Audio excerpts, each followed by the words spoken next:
Have you ever seen someone doing something and thought to yourself, wow, they were born for this?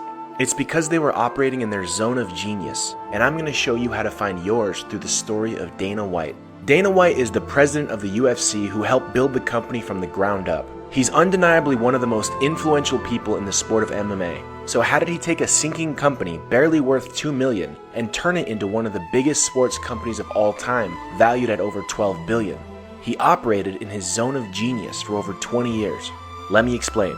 Your zone of genius is the intersection of what you're great at, what you're passionate about, and what you love. It was popularized by psychologist Gay Hendricks. Hendricks discovered when coaching high-level executives and billionaires that the ultra-successful tended to spend most of their time in their zone of genius. He found that work for them often felt like play, and no one could compete with them because they found work so enjoyable. I live one of those lives. I posted this the other day. Create a life that you can't wait to wake up to. I saw that. I live that life. I hate to sleep. Hendricks then discovered that everyone has a zone of genius and made it his life's work to help others find theirs in order to experience the happiness and success it brought. What he discovered were that there were 4 zones, and we often move through them one at a time as we discover our zone of genius. The first zone is the zone of incompetence. It's what we're bad at and don't enjoy. People who find themselves working a job in this zone are sure to experience burnout and unhappiness. The unhappier we feel, the farther we are away from what we should be doing. For Dana, his zone of incompetence was school. Despite being an extremely successful businessman, he never attended business school and barely even graduated high school. I got kicked out of high school a bunch of times and had to go to different schools. I was just never a school guy. You know, I not that I didn't want to learn and I didn't want to be successful, just school wasn't for me. He hated it and wasn't great at it. It was in his zone of incompetence. After he graduated, he got a job as a bellman. This again was in his zone of incompetence. He didn't like it, wasn't particularly great at it, but thankfully had a revelation which moved him to the next zone. I was standing in the lobby one day and I'm like, what the fuck am I doing here? This is not me, this is not what I want to do, and I want to be in the fight business. This brought him to the next zone, the zone of competence. Things in your zone of competence are things you're naturally good at, but not great at. Dana had been boxing for a couple years at this point and was decent, so he tried to make boxing a career and pursued his dream of becoming a professional boxer.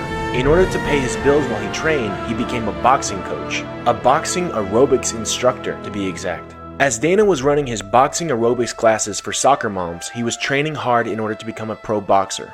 He didn't get far. How good of a boxer was Dana White? Obviously not very good, or I wouldn't be a promoter. He wasn't good enough to make it because boxing was only in his zone of competence. However, it would inadvertently lead him to the next zone, the zone of excellence. Your zone of excellence is what you're naturally great at, but may not find fulfilling. For Dana, even though he was only a good enough boxer to run a boxing aerobics class, it would help him find what he was great at. And Dana had a boxing aerobics class that he used to teach, and we're one of those little microphones, you know, and I would watch. Dana taught an aerobics class? It was called Box Aerobics. And this is how good of a promoter Dana was. I would walk in the gym and he saw me, so I was working at the Review Journal at the time. So he would go, dude, this is a one-of-a-kind class. Nobody else is ever doing this thing. You got to do a story on this, right? So we actually had a running and fitness columnist at the paper, so I got the guy to do a story on it. Dana was only decent at boxing, but he was amazing at promoting boxing. He was so amazing at promoting, he convinced a journalist to publish a story in the paper about his boxing aerobics class. It's because promoting is in Dana's zone of excellence. This would foreshadow his future as the promoter of what would eventually become the biggest MMA organization in the world. Fast forward a few years, Dana and his high school friends, the Fertitta brothers, have bought the sinking ship that is the UFC for $2 million. The company was bleeding money and needed eyeballs desperately. Dana's promoting skills are a huge part of what kept the company alive during this time, as he went on every radio show imaginable to promote the fights. I would like to see somebody that did more fucking radio than me. From 2001 to 2005. And then even 5, 6, 7, I was still doing tons of radio. And I had to get up at 3:30 in the morning because I had to hit the morning drive on the East Coast. So from 3:30 in the morning till 7, 8 in the morning, I would do non-stop radio. This was his big role in the company at the time and why the investors, the Fertitta brothers, put him there. What Dana has evolved into is literally the greatest fight promoter ever. I don't, everybody talks about Don King, talk about Bob Arum. I don't think anybody has built and accomplished what Dana has. Thanks to Dana's promotion skills, as well as some great business decisions by the Fertittas and a lot of luck, the UFC was able to strike a deal with Spike TV and finally get on television. This is when the UFC actually started profiting money. The sinking ship had been saved. This is when Dana was able to step into his zone of genius and make the company what it is today. Your zone of genius is where your natural talents, passion, and what you love all intersect. For Dana, his natural talent was promoting. This is what he'd been great at since he ran his famous boxing aerobics class, and it's what kept the UFC alive. Next was his passion. Your passion is what excites you, and it is often trying to make itself known to us through what we pay attention to. For Dana, since he was a kid, he always paid attention to the structure of combat sports events. I literally used to analyze every ounce of the production that would happen on television. And at a time when I didn't even know why I was doing it. When he was a kid watching boxing, he would analyze everything about the production, from the lights to the walkout, down to the announcers.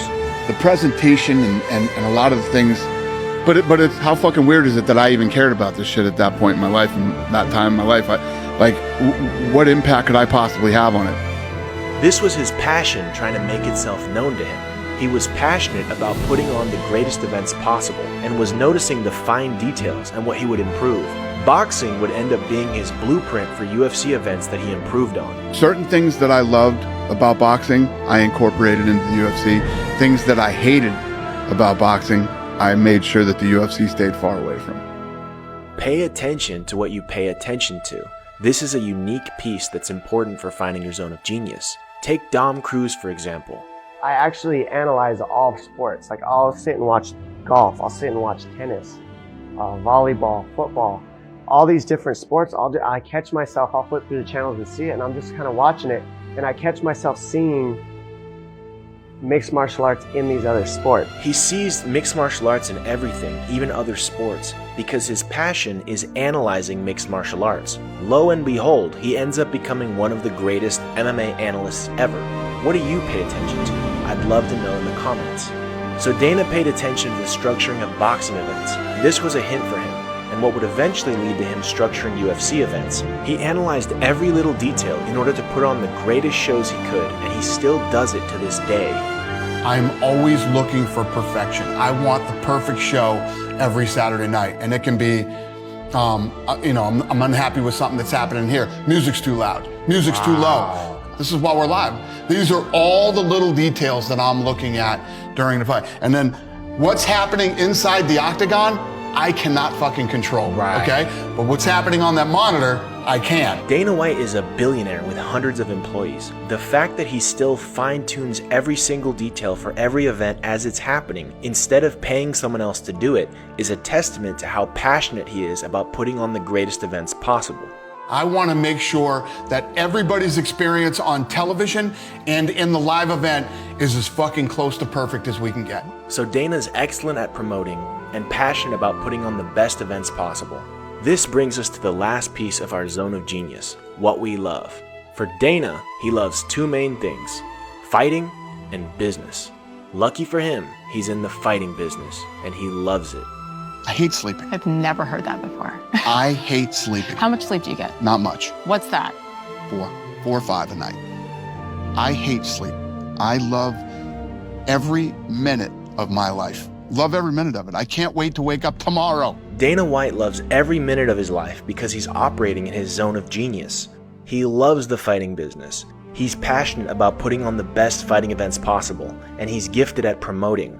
So what better job than the president of the UFC, the biggest company in the fight business that puts on the best fighting events in the world and promotes them. Dana White has been operating in his zone of genius since the Fertittas put him as the president of the company, and operating in this zone gives him an advantage over every single person in the world. My life was so good, I didn't want to sleep. I'm with you, brother. Forget sleeping, man. Sleeping sucks. I wanted to be up every day doing what I did. Sleep when you're dead, baby. And I embraced insomnia. I loved it. I loved insomnia. I slept for 2-3 hours a night and I had a blast. He's combining what he's great at, passionate about, and loves, and it gives him an unstoppable work ethic.